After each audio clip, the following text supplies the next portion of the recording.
오늘 디모데전서 강해 이제 오늘 4번째 시간입니다. 기억을 잘 떠올려 보시면 지금까지 제가 어떤 말씀을 좀 드렸었냐 하면 바울이요 에베소 교회에 발생한 문제를 바로잡고 그 에베소 교회를 올바르게 세우기 위해 디모데를 보냈습니다. 그리고 에베소 교회를 혼란스럽게 했던 우선적인 문제는요 다른 교훈이죠. 다른 교훈. 조금 다른 말로 거짓 진리요. 구약 성경에 기록된 이스라엘의 역사를 통해 알 수 있고 바울이 이전에 에베소 교회에 경고했던 대로 에베소 교회 안에는요 다른 교훈을 가르치는 자들이 은밀하게 틈탔습니다. 그래서 이들은 교회가 진리의 말씀이 아닌 신화와 끝없는 족보에 몰두하게 했지요. 그 결과 에베소 교회 안에 어떤 일이 벌어졌습니까? 에베소 교회는 믿음 안에서 이루어야 할 하나님의 구원 사역을 이루지는 못하고 오히려 불필요한 논쟁만 일삼게 되었습니다. 항상 기억하셔야 돼요. 다른 교훈, 거짓 진리는요 절대로 교회를 교회답게 만들지 못합니다. 오히려 교회를 크게 혼란스럽게 만드는 것이죠.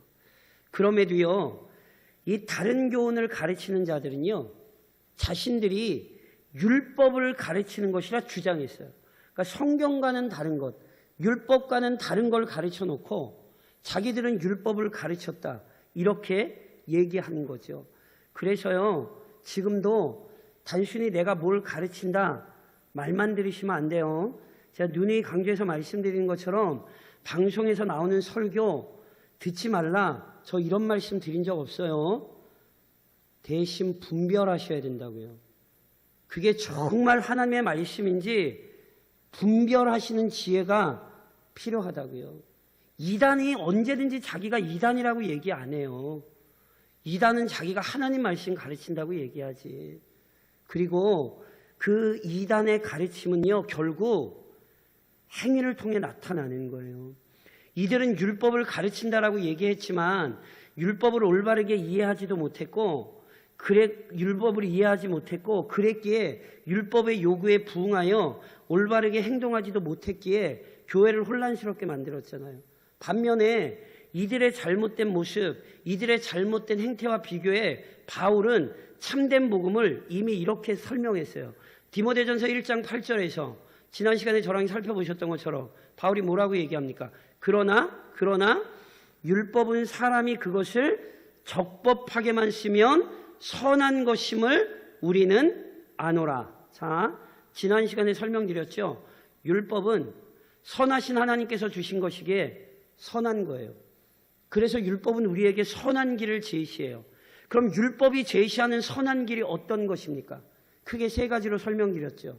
우선 율법은 죄와 죄인의 비참함을 깊이 깨닫게 하고 더 나아가 그 죄에서 죄인을 구원할 유일한 구원자이신 그리스도를 의지하게 만들어요. 동시에 율법은 죄에 대한 합당한 심판을 알려서 죄를 피하고 죄를 떠나도록 촉구해요.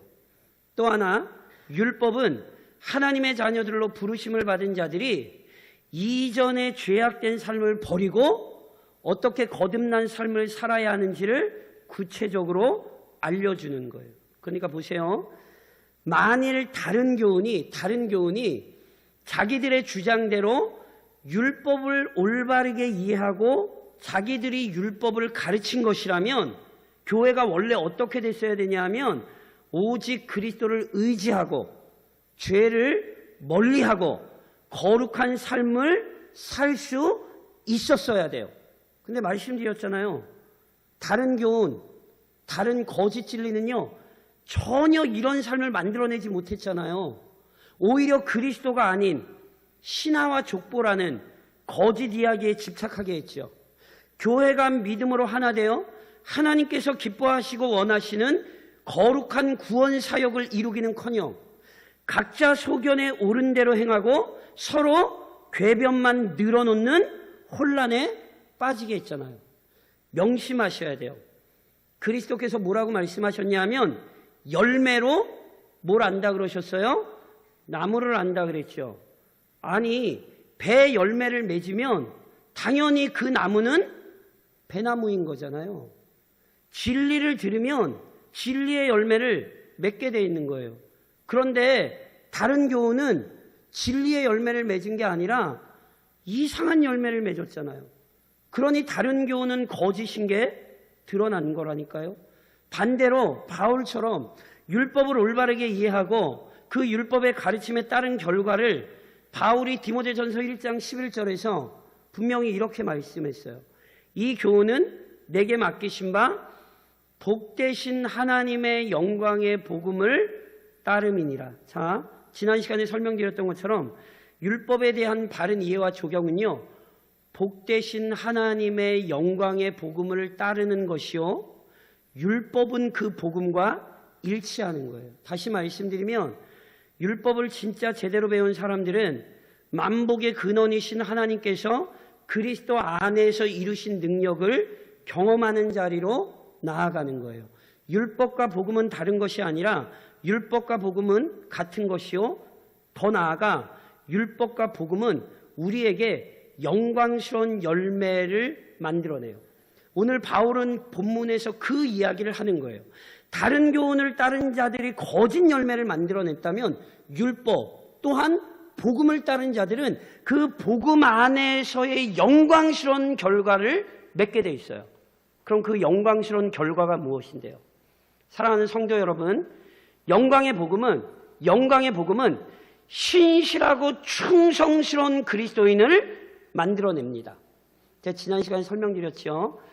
복되신 하나님의 영광의 복음이란 만복의 근원이신 하나님의 영광이 그리스도 안에서 이루어진 구원을 통해 가장 잘 드러났다는 사실을 이렇게 증언하는 거예요. 다시 설명드리면 그리스도 안에서 죄인을 살리신 것보다 하나님의 영광을 잘 드러내는 사건은 없어요.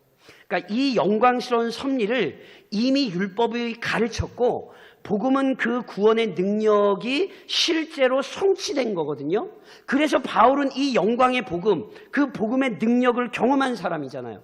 그래서 바울이 본문 12절에서 이런 얘기를 하는 거예요. 나를 능하게 하신 그리스도 예수 우리 주께 내게 감사함은 나를 충성되이 여겨 내게 직분을 맡기심이니. 바울이요, 복음의 핵심이신 그리스도께 지금 감사하잖아요. 그런데 감사하며 분명히 어떤 고백을 하냐면, 저를 좀 따라 하시겠어요? 나를 능하게 하신. 복음이 뭔지 아세요? 능하게 하는 거예요. 누구를요? 우리를요. 제가 앞서 이런 설명 드렸어요. 본서는 바울이 4차 선교 여행을 할 때 기록한 편지입니다.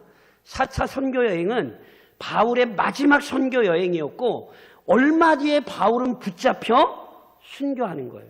그러니까 이처럼 그리스도의 사도로 부르심을 받은 이후 순교에 이르기까지 바울은 진짜 많이 고생했거든요. 그래서 바울이 다는 아니지만 자기가 고생한 걸 실은 고린도 후서에서 이런 말을 해요. 어떻게 해요?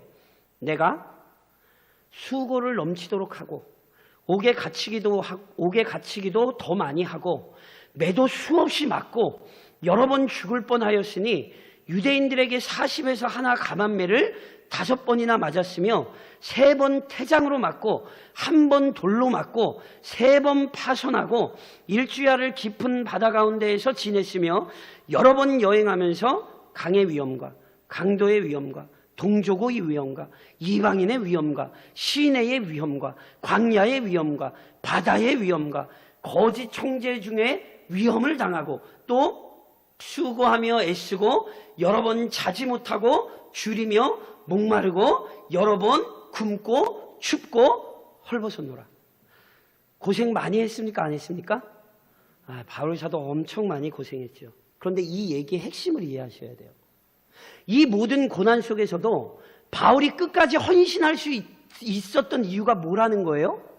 자기 힘이나 능력이 탁월해서가 아니라 그리스도께서 바울을 능력 있게 하셨기 때문이라는 거예요. 주의 복음이 나를 능력 있게 하시니 내가 이런 모든 고난도 이겨내더라는 거예요. 이 사실과 연관하여 나를 충성되이 여겨 직분을 맡기셨다는 고백도 한 거예요. 그러니까 이 구절은요, 바울이 원래 충성된 사람이었기에 직분을 맡기셨다, 이런 의미가 아니에요.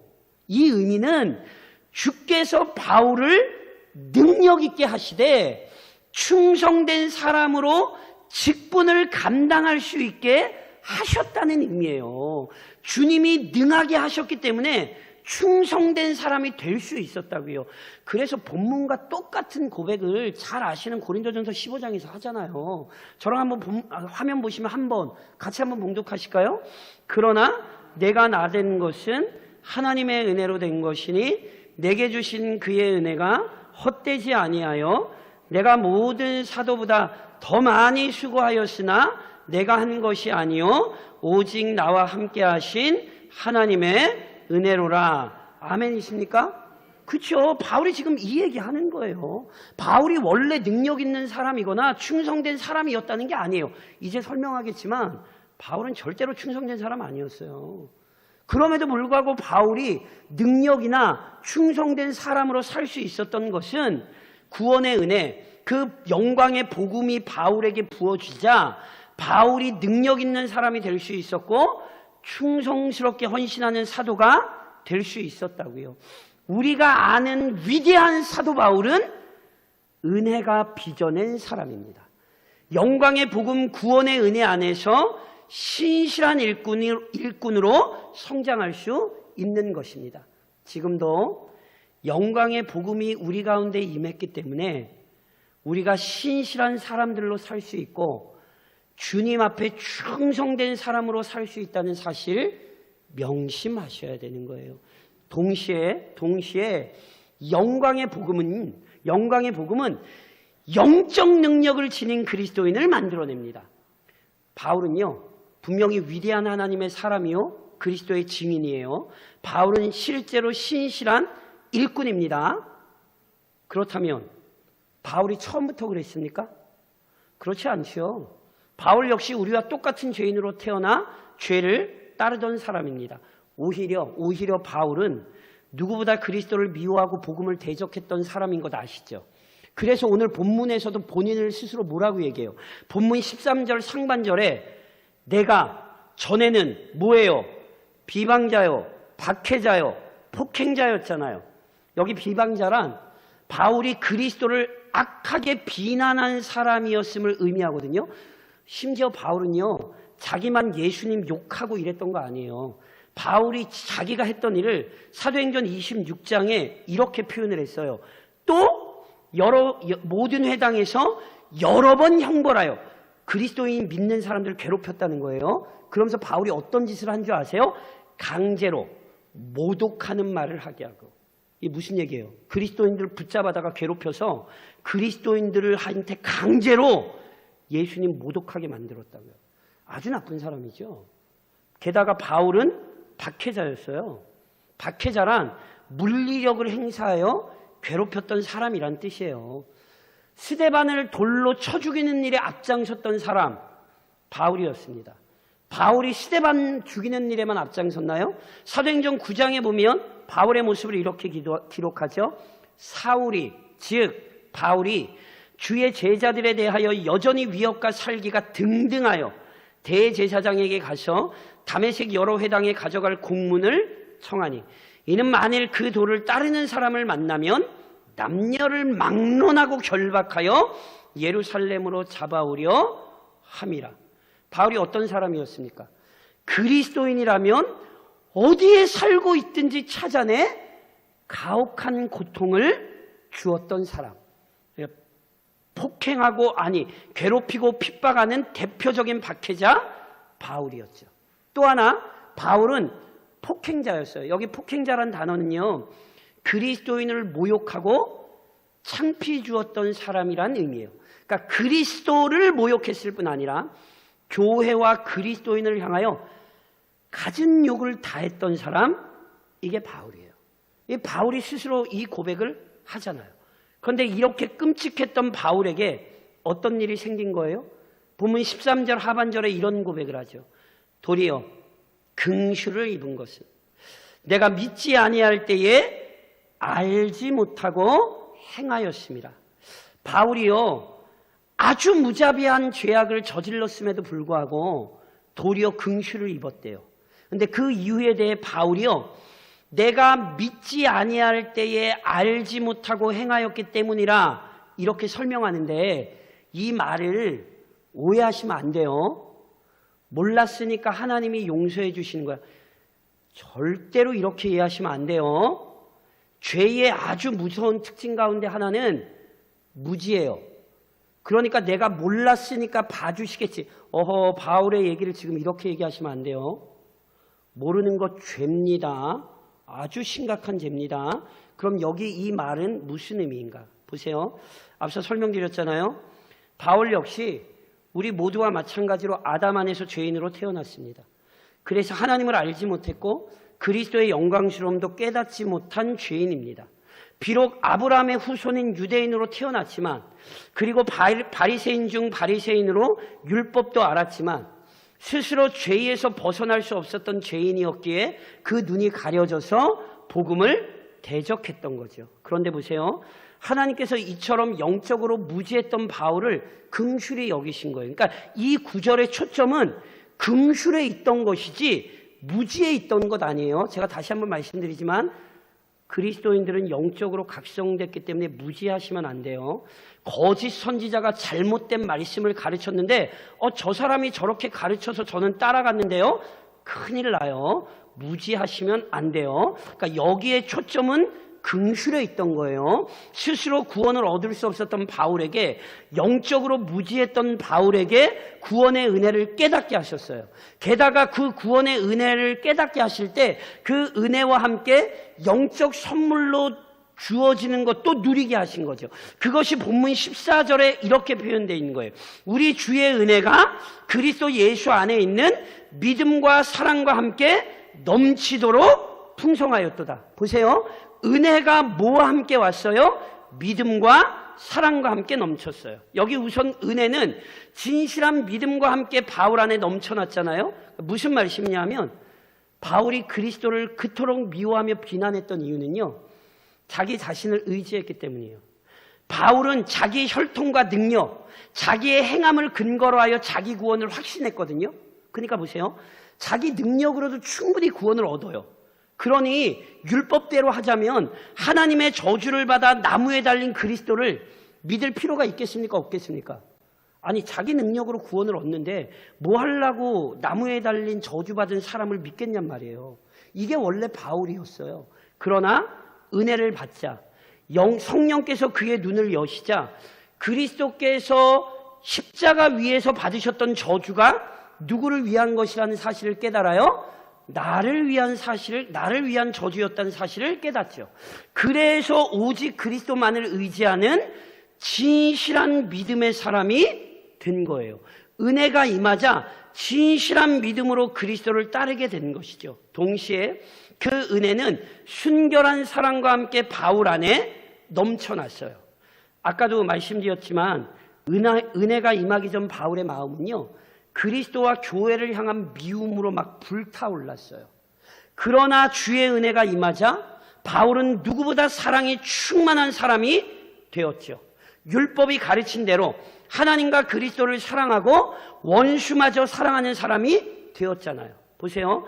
이처럼 영광의 복음은 은혜 안에서 믿음과 사랑이 충만한 사람, 조금 다른 말로 영적 능력이 충만한 사람으로 만들어내는 거예요. 오늘도 그 영광의 복음이 우리에게 선포되고 영광의 복음이 우리 안에 역사할 때 우리가 믿음의 사람이 되는 거고요, 사랑에 이끌리는 사람이 되는 것입니다. 뭐가 우리를 그렇게 만들어요?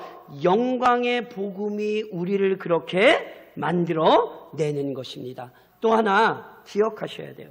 그 영광의 복음은 복음의 능력을 나타내는 그리스도인을 만들어내는 거예요.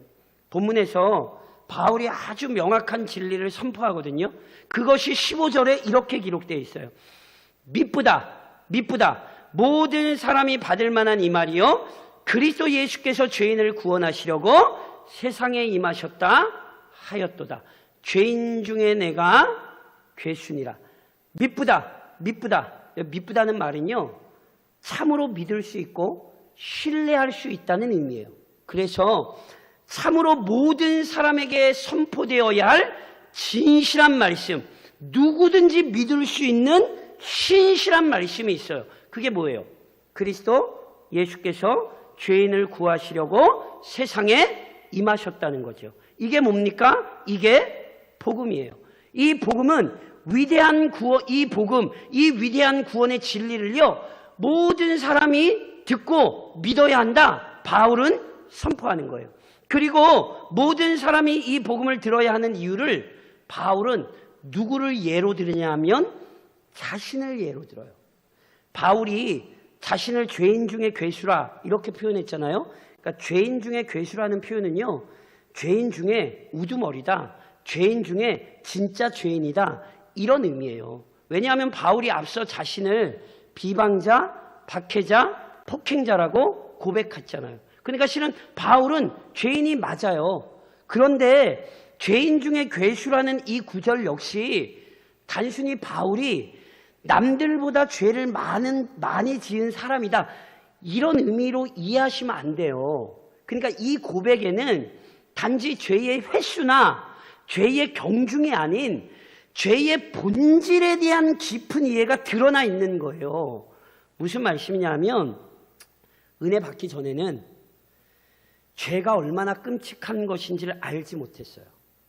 그래서 은혜 받기 전에는 죄를 짓고도 큰 소리 치고 전혀 부끄러워하지 않는 것, 이게 은혜 받지 못한 자의 모습이에요. 반면 은혜 입은 자는 아무리 사람들 보기에는 작은 죄처럼 여겨져도 그 죄가 하나님 앞에서 큰 죄라는 사실을 고백하는 믿음을 가진 것, 이게 은혜 받은 사람의 특징이라는 사실을 절대로 잊으시면 안 돼요. 그래서 바울이 자신을 죄인 중에 괴수라고 표현한 것은 단지 다른 사람보다 죄를 많이 지었다는 게 아니라 자신이 참으로 패역했다는 사실을 아주 정직하게 고백하는 거예요. 하나님, 내가 참 끔찍한 죄인이었습니다를 정직하게 고백하는 믿음이 죄인 중에 괴수였습니다. 이런 고백이란 말이에요. 그런데 이 고백에 멈추지 않고 바울이 이런 고백을 16절에 덧붙여요. 그래서 16절에 이렇게 말하잖아요. 그러나 내가 긍휼을 입은 까닭은 예수 그리스도께서 내게 먼저 일체 오래 참으심을 보이사 후에 주를 믿어 영생 얻는 자들에게 본이 되게 하려 하심이라. 보세요. 그 끔찍한 죄인 중에 괴수였던 바울이 뭘 입었어요? 긍휼을 입었어요. 비방자요 박해자요 핍박자였던 바울이 변화되어 오히려 사도가 되었어요. 이것이 바울에게 은혜입니까? 아닙니까? 너무너무 큰 은혜이죠. 근데 바울은 여기서 이게 자신에게만 은혜였다 이렇게 고백하지 않아요. 이게 자신에게만 은혜인 게 아니라 다른 사람에게도 은혜라는 거예요. 무슨 말씀이냐 하면 바울의 변화는요, 모든 죄인에게 아주 중요한 영적 섭리를 알려주는 메시지가 돼요. 어떤 메시지요? 바울과 같은 죄인의 행동을 우리 주 예수 그리스도께서 오래 참아주셨죠. 단지 그냥 오래 참아주신 정도가 아니라 바울의 죄를 용서하시고 품어주셨잖아요. 그러니까 이 사실은 그리스도께서 바울처럼 어리석은 다른 죄인들도 오래 참아주실 뿐 아니라 큰 사랑과 용서로, 은혜로 용서해 주신다는 사실을 명확히 입증해 주는 거예요. 그러니까 지금 바울은 자신을 예로 들어서 은혜의 위대함을 증언하는 거예요. 사람들이여 보십시오. 나 같은 죄인도 하나님이 용서하셨습니다. 그러니 당신도 하나님이 용서하십니다. 바울은 지금 자신과 같은 모든 죄인을 영광의 복음으로 초대하는 거라니까요. 오래 참아주시고 품어주시는 그리스도에게 나오라 지금 촉구하고 있는 거죠. 그리고 이건 바울에게만 적용되는 이야기가 아니에요. 우리 중에 죄인이 아닌 자가 있습니까? 우리 모두 아담의 죄 아래서 죄인으로 태어났던 자들이고 실은 바울과 같은 죄를 짓던 자들입니다. 그런데 하나님께서 우리를 용서하셨고 그리스도께서 우리를 오래 참아주사 하나님의 믿음의 자녀로 삼아주셨지요. 그러니 여전히 오늘 우리 역시 그리스도의 복음을 나타내는 증거요 증인이라는 사실을 잊으시면 안 돼요. 세상 사람들을 향하여 나 같은 죄인을 용서하신 주님이 당신을 용서해 주기를 기뻐하십니다. 우리 역시 바울처럼 이렇게 복음을 증거하며 나타내는 모든 하나님의 자녀들이 되어야 하는 것입니다. 그런즉 사랑하는 성도 여러분, 이제 본문의 교리에 근거하여 적용합니다. 우리를 구원하신 아버지 하나님과 그리스도께 감사하며 그 영광을 나타내십시오. 계속해서 말씀드리지만 다른 교훈, 거짓 진리는 교회를 올바르게 세울 수 없어요. 다시 말씀드리면 영혼을 살리지 못해요. 오직 참된 교훈, 복되신 하나님으로부터 주어진 영광의 복음만이 죄인을 살리고 회복시키는 것이지요. 믿으십니까? 바울은요, 그 영광의 복음이 자기를 변화시켰음을 아주 명확하게 이해했어요. 그러면서 뭐라고 고백해요? 나를 능하게 하신 그리스도 예수 주께 내가 감사함은. 바울이 복음을 경험하고 나서 그 영광의 복음의 능력을 경험하고 나서 바울은 자신을 변화시키신 그리스도께 진실한 마음으로 감사하지요. 자신을 능력 있게 하신 것도 감사하고요. 자신을 충성되게 만들어주신 것도 감사했어요. 자기에게 직분을 맡기신 것도 감사했어요. 이것이 진정한 그리스도인의 모습이라는 사실을 놓치시면 안 된다니까요. 그런즉 오늘도 언제나 나를 변화시키시고 구원하신 그리스도께 감사하십시오. 죄의 비참함에서 건지시고 구원받은 자녀로 오늘을 살게 하신 그리스도께 감사하십시오. 그리스도가 없이 오늘 변화된 나의 삶도 없다는 사실 절대로 잊으시면 안 돼요. 그리스도의 은혜가 없었다면 오늘 우리가 이렇게 예배할 수 없었다는 사실도 잊으시면 안 되는 거예요. 그러니 이번 한 주간도 우리를 구원하시고 능하게 하시고 충성되게 하시고 믿음과 사랑 안에 살게 하시는 그리스도께 감사하는 한 주간을 사십시오. 동시에 바울은요, 그 영광의 복음, 그리스도 안에서 구원을 허락하신 하나님을 찬양하잖아요. 오늘 본문 17절에 바울이 이 찬양으로 끝내고 있다는 사실을 보셔야 돼요.